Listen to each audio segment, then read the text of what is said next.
Hello langga! Today is Friday at may kasabihan nga, Friday munggo daw.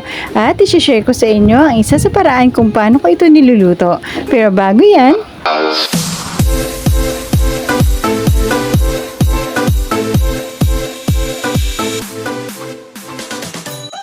meron pa ako dito ang dalawang balot ng munggo, yung nabibili pa sa tindahan na tag 10 piso lang mga langga.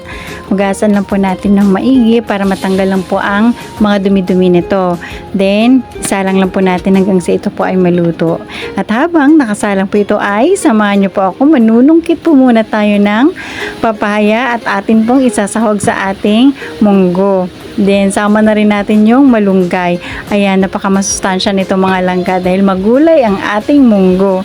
At ginayat ko na rin dyan pala mga langga yung bawang, sibuyas, kamatis at gumagamit din po ako ng siling haba. At sa kawali ay mag-isa lamang tayo ng bawang, sibuyas. Bahala na po kayo kung gusto nyo unahin dyan. Pwede rin naman kung pagsabayin natin.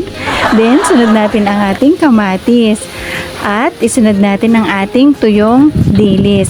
Yan mga langga. Maiba naman. Dilis naman muna yung ating gagamitin dyan. Sunod na yung karne.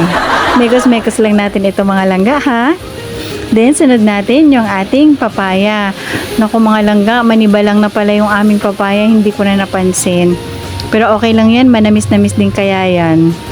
At i-add na po natin yung patis. Then, i-add na po natin yung ating balatong or munggo mga langga ha. Halu-haluin lang po natin. Then, nag-add lang po ako dyan ng konting mainit na tubig. Then, yung ating chicken broth cubes. At konting asin. Then, yung ating gata. Yes langga, pwedeng gataan ang munggo. Sabi ko nga sa inyo mga langga, di ba? Napakaraming paraan kung paano natin lutuin at pasarapin ang ating munggo. Then, pag okay na po ang timpla, ay pinapatay ko po muna ang apoy bago ko po inilalagay itong ating malunggay para hindi po siya ma-overcook mga langga. At ayan, haluin lang po natin ito. Ito yung kagandahan mga langga kapag may mga tanim ka lang sa paligid mo fresh na pipitasin mo na lang, nakalibre ka pa, di ba? And it's done mga langga, ready to serve na.